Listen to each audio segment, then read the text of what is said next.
রাতের অন্ধকারে শহরের উপর একটা অজানা ছায়া ঘনিয়ে এলো, যেন কোনো প্রাচীন গ্রহের রহস্য পৃথিবীতে ছড়িয়ে পড়তে চাইছে। কিন্তু সেই ছায়ার মধ্যে লুকিয়েছিল একটা সিগন্যাল, যা শুধু ডক্টর আরিয়ানের ল্যাবে ধরা পড়ল। আরিয়ানের কম্পিউটার স্ক্রিনে একটা অদ্ভুত কোড ফুটে উঠল, যা দেখে তার মনে প্রশ্ন জাগল। এটা কি শুধু একটা ভুল, নাকি কোনো অদৃশ্য শত্রুর প্রথম চিহ্ন, যা তার গবেষণার সাথে যুক্ত? বাইরে হঠাৎ বাতাসের গর্জন শোনা গেল, যেন কোনো জাহাজ আকাশ ফুঁড়ে নেমে আসছে। কিন্তু আরিয়ান লক্ষ্য করল তার ঘড়ির কাঁটা থেমে গেছে, একটা রহস্য যা সময়ের সাথে খেলা করছে। তার বোন লিয়া ফোন করল, তার কণ্ঠে ভয় মিশে গেছে। ভাই, আকাশে কিছু দেখছি, সেটা উল্কা নয়, এটা জীবিত মনে হচ্ছে।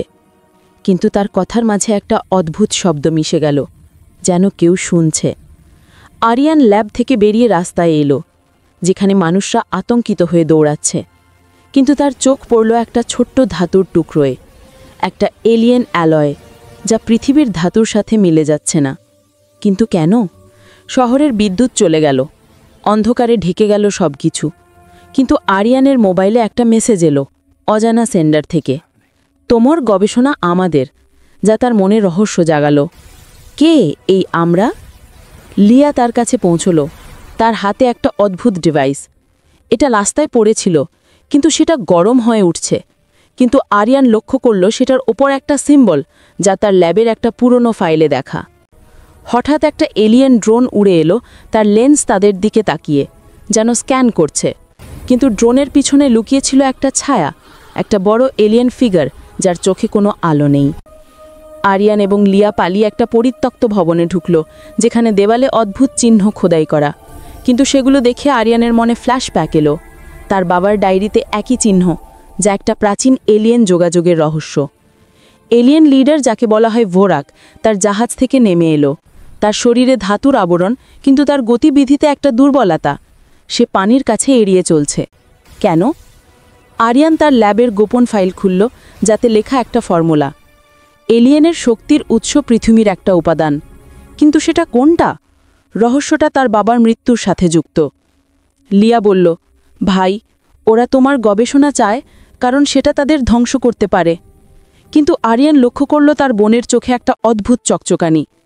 সে কি সত্যি লিয়া? হঠাৎ বোরাতের কণ্ঠ মনে শোনা গেল, মানুষ, তোমরা দুর্বল, কিন্তু তোমাদের মধ্যে লুকিয়ে আমাদের রহস্য। কিন্তু তার কথায় একটা ঠাঁক, সে ভয় পাচ্ছে পৃথিবীর বায়ুর কোনো উপাদান থেকে। আরিয়ানের মনে সব কিছু স্পষ্ট হলো। তার বাবার ডায়েরিতে লেখা, এলিয়েনরা অক্সিজেনে দুর্বল, কিন্তু তাদের শিল্ড ভাঙতে দরকার একটা বিশেষ ফ্রিকোয়েন্সি, যা তার ল্যাবে আছে। লিয়া যে আসলে একটা এলিয়েন ডিসগাইজ ছিল, তার আসল রূপ দেখালো। কিন্তু আরিয়ান প্রস্তুত ছিল, সে একটা গ্যাস মাস্ক পরে অক্সিজেনের কনসেন্ট্রেশন বাড়ালো। বোরাক চিৎকার করে উঠল, তার শরীর গলে যেতে শুরু করল।